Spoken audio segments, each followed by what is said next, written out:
नमस्कार दोस्तों। सर्वप्रथम सभी को हार्दिक शुभकामनाएं। व्याख्यातावर्ती हिंदी का पेपर जो कल संपन्न हुआ है, सभी बड़े उत्साहित हैं। आंसर की डालने के बजाय आप लोग उत्साहित हैं कट ऑफ को लेकर के। ज़्यादातर विद्यार्थियों के फ़ोन कॉल और मैसेजेस मेरे पास इसी बात को लेकर के आ रहे हैं शाम से कि सर कट ऑफ कितनी जाएगी। पता नहीं उनको क्यों ऐसा महसूस हो रहा है कि हमें हमारे इतने मार्क्स बन रहे हैं, ये बन रहे हैं। मैं जो कट ऑफ बताने जा रहा हूँ उससे पहले आप मेरी 2020 की कट ऑफ का वीडियो ज़रूर देखिएगा। संस्कृत विभाग की भी देखिएगा, कॉलेज व्याख्याता वाला वो भी देखिएगा। इससे अब वो आज तक नहीं गई है और आई थिंक अभी भी नहीं जाएगी। कई फैक्ट होते हैं, देखिए।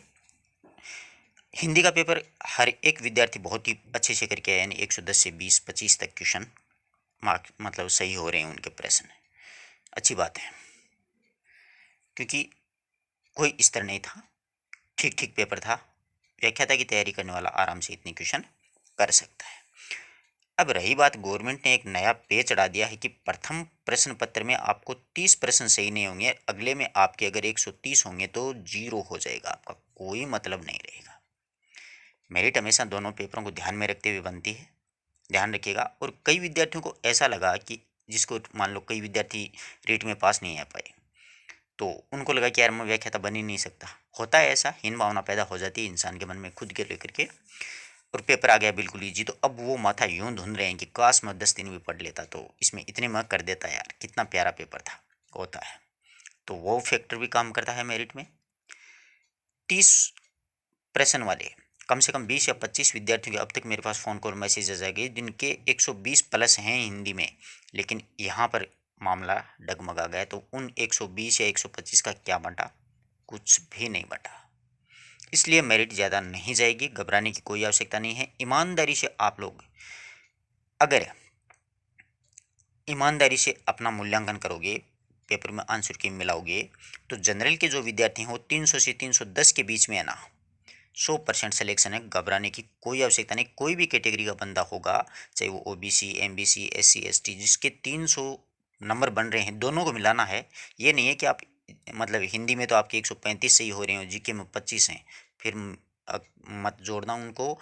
अपना स्थान सुनिश्चित करने की कोई आवश्यकता नहीं है, क्योंकि 30 लाने बहुत ज़रूरी है। अगर किसी विद्यार्थी के 30 फर्स्ट पेपर में और अगले वाले में 115 बन रहे हैं, या 100 मान लो 120 प्रश्न सही हो रहे हैं, तो 120 के कितने हो गए? 240 मार्क्स हो गए। और इधर से 30 प्रश्न सही हैं, 60। 300 प्लस है ना, कोई भी कैटेगरी का हो, खासतौर से जनरल वाले 100% सिलेक्शन है, परंतु बशर्ते 30 प्रश्न फर्स्ट पेपर में सही होने जरूरी है। ठीक है ना? तो जनरल का विद्यार्थी किसी प्रकार से न घबराए, अपना फर्स्ट पेपर में 30 प्रश्न आने जरूरी हैं, 100% सिलेक्शन होगा। फाइनली कट ऑफ है ये, डबल में बुलाएंगे तो इससे 10 नंबर कम भी मिलेगी आपको। 290 वाले को आई थिंक बुला सकते हैं वो, है ना? होता है ना, अपना डबल को बुला रहे हैं। ईडब्ल्यूएस के विद्यार्थी 295 से 305 के बीच में 100% सिलेक्शन है। कोई माइकल आर रोकने वाला नहीं है, कोई भी नहीं रोकने वाला है, बशर्ते शर्त वही लागू होंगी, हर कैटेगरी के लागू होंगी वो। ओबीसी वाले 300 से 305, 305 से मतलब 8 के बीच में इतनी सी जानी है, और ज़्यादा नहीं जाएगी। ठीक है, 300 से 305 यानी 300 प्लस वाले करीब करीब आप अपना सिलेक्शन मानिए। एमबीसी के विद्यार्थी 280 वाले कोई दिक्कत नहीं है, आई थिंक 278 तक भी होने का पूरा चांस है। मैंने 2 मार्क्स से ज़्यादा बताए हैं थोड़ा सा मनोबल बढ़ाने के लिए आप लोगों का, परंतु शर्त यही रहेगी, जीके में आपको 30 लाने बहुत ज़रूरी है। एससी के विद्यार्थी ध्यान रखिएगा, आराम से 275 तक सिलेक्शन है। एसटी के विद्यार्थी 275, 280। एक्स सर्विस मैन तो परीक्षा में बैठ गए, हो गया सिलेक्शन, क्योंकि पेपर ही ऐसा था। परंतु अगर इनके भी वही नियम लागू है 30% वाला, तो ये 170 भी मुश्किल है, नहीं जाएगी। दिव्यांग वाले 250 तक आराम से सिलेक्शन हो ही जाएगा। परंतु बस मेरिट तो कोई ज़्यादा नहीं जाएगी, और पेपर आप जितना सोच रहे हो उतना आसान भी नहीं है। कई मतलब प्रश्न ऐसे हैं जो आपने कभी देखे ही नहीं होंगे शायद इस पेपर में, है ना? व्याख्याता के मतलब स्तर से भी हाई लेवल का प्रश्न दे दिए हैं कई तो। और साहित्य तो ऐसा दे दिया है कि आप बेसिक से तैयारी करोगे तो भी आपका सिलेक्शन हो ही जाएगा, है ना? तो मुझे आशा ही नहीं, पूरा विश्वास है कि आप इस कट ऑफ से बिल्कुल सहमत हैं। आप लोग कहाँ तक सहमत हैं आपको वीडियो कैसा लगा, मेरी कट ऑफ का अनुमान कैसा लगा, वो आप कमेंट ज़रूर कीजिएगा, ताकि मुझे भी पता लगे कि हाँ मैंने ठीक से मतलब आकलन किया है। क्योंकि विद्यार्थियों फ़ोन कॉल मैसेज सिर्फ हिंदी को लेकर के आ रहे हैं मेरे पास तो, कि सर हिंदी का पेपर बहुत बढ़िया हुआ। अरे तो हिंदी अकेले करेगी क्या उसमें? जब जीके में आपके 30 प्रश्न सही नहीं होंगे तो हिंदी के बोंगड़े नहीं बटेंगे। बहुत बुरी लग रही है परंतु सच्चाई है, इसको स्वीकार करो बेटा। दीपावली तक आप एंजॉय कीजिए, मैं शाम तक की अपलोड कर दूंगा। अपन पेपर का सॉल्यूशन करेंगे, वैसे की तो आप लोगों को पता है बहुत सी मार्केट में आ गई हैं। अपन पेपर का अच्छे से सॉल्यूशन करेंगे, यानी शल्य क्रिया के द्वारा पेपर का सॉल्यूशन करेंगे। शल्य क्रिया का मतलब होता है चीर फाड़ करके एक एक शब्द को अलग अलग करके, है ना। तो ये मेरिट आई थिंक इससे बाहर नहीं जाएगी, क्योंकि मेरा पिछला 5-7 साल का मेरा अनुभव है, इससे ज़्यादा नहीं जाएगी। अब की बार मैं मनोज जी मिश्रा गुरु जी हैं, उनको भी बहुत बहुत धन्यवाद देना चाहूँगा। उन्होंने भी बहुत सटीक मेरिट निकाली है वाकई, वरना मनोज जी सर है ना 20-25 मार्क्स अधिक बता देते हैं हर मेरिट में।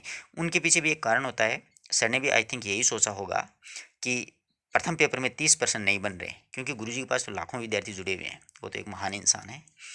तो इस वजह से सर ने बिल्कुल सटीक मेरिट निकाली है। मनोज जी सर की मेरिट वाकई बहुत अच्छी है, मैं सर को चरण स्पर्श कहूँगा। और विद्यार्थियों, आपको अगर मेरिट अच्छी लगी तो अपने मित्रों तक भी इस वीडियो को शेयर करना, जिससे क्या है कि और विद्यार्थी भी थोड़ा लाभान्वित हो उसके। जिसके 30 नहीं बन रहे ना, वो इस सच्चाई को स्वीकार करके दीपावली के बाद में एक बार दीपावली का एंजॉय कीजिए। अपना सबसे बड़ा त्यौहार है भारतीय संस्कृति का। और दीपावली के बाद में मैं आपको सेकंड ग्रेड पूरा अभी भी आप देख सकते हो प्लेलिस्ट में, व्याख्याता भर्ती में कोई भी पर्सन आई थिंक पार गए नहीं। वो तो मैं क्या कहूँ, किसी भी किताब से नहीं गया, ये बात मुझे नहीं बोलनी चाहिए, परंतु बड़ी बड़ी कोचिंग वाले ये बात बोलते हैं देखो मैंने पढ़ाया वो यूं का यूं छप गया। अरे ये तो बेसिक सा प्रश्न पत्र बनाया था अगले ने, हर किसी किताब से छपा है, फालतू की वाई वाई से कोई मतलब वाली बात नहीं है। परंतु छोटे छोटे वीडियो मैंने डाले थे, उसमें से सीधे के सीधे फैक्ट आपको पूछे गए हैं, जैसे काव्य शास्त्र के देख लीजिए, हिंदी साहित्य के इतिहास के, वस्तुनिष्ठ जो मैंने प्रश्नोत्तर आपको करवाए थे टेस्ट सीरीज के माध्यम से, उसमें भी करीब करीब प्रश्न मिल रहे हैं। बिल्कुल बेसिक सा पेपर था, कोई हार्ड इसको कह नहीं सकते। तो अपने मित्रों तक अपना अनुभव शेयर ज़रूर करना, स्टेटस वगैरह लगाना लिंक का, जिससे कि और भी विद्यार्थी लाभान्वित हुए। ग्रुप्स वगैरह में ज़रूर शेयर करना। धन्यवाद दोस्तों, शाम को अपन पेपर का पूरा सोल्यूशन करेंगे। धन्यवाद दोस्तों। अब सेकंड ग्रेड की तैयारी अपन दीपावली के बाद में अच्छे से तैयारी करेंगे, एक एक चीज़ को अलग अलग करके, क्योंकि सेकंड ग्रेड में क्या है कि 90% कम से कम व्याकरण के आने हैं, इसलिए व्याकरण बहुत अच्छे से करनी है अपन को। इसमें भी व्याकरण वाकई बहुत शानदार तरीके से प्रश्न बनाए हैं बंदे ने। अच्छा, अच्छे मतलब स्तरीय प्रश्न थे व्याकरण के। साहित्य थोड़ा सा बेसिक आ गया, क्योंकि अपन कुछ ज़्यादा ही डीप चले गए साहित्य में, और साहित्य ऊपर से बेसिक सा पूछ लिया, वो तो सबको आ ही रहा था। आपने तो कोई कन्फ्यूज़ वाली तो उसमें बात ही नहीं थी, कि किसी विद्यार्थी को ये नहीं पता है कि भाई कबीर की रचना इसमें से कौन सी नहीं है, तुलसी की इसमें से कौन सी नहीं है, दादू की रचना बता दो। ये मतलब एक लेवल नहीं दिया, मज़ा नहीं आया विद्यार्थी को। जो तैयारी करके जो जुनून से जो बच्चे गए थे ना, जो उसमें मतलब एक जोश था कि मैं पेपर ऐसे करूँगा, तो वो भी वैसे ही किया। और जो 20-25 दिन पढ़ के बेसिक से गए थे उन्होंने भी वैसा ही किया। खैर चलो, अच्छी बात है। इजी पेपर में कईयों को फ़ायदा भी होता है तो कईयों को नुकसान भी होता है। धन्यवाद दोस्तों, मिलते हैं एक नई वीडियो नए टॉपिक के साथ। तब तक के लिए नमस्कार। और ये शेयर ज़रूर करना आप लोग, है ना।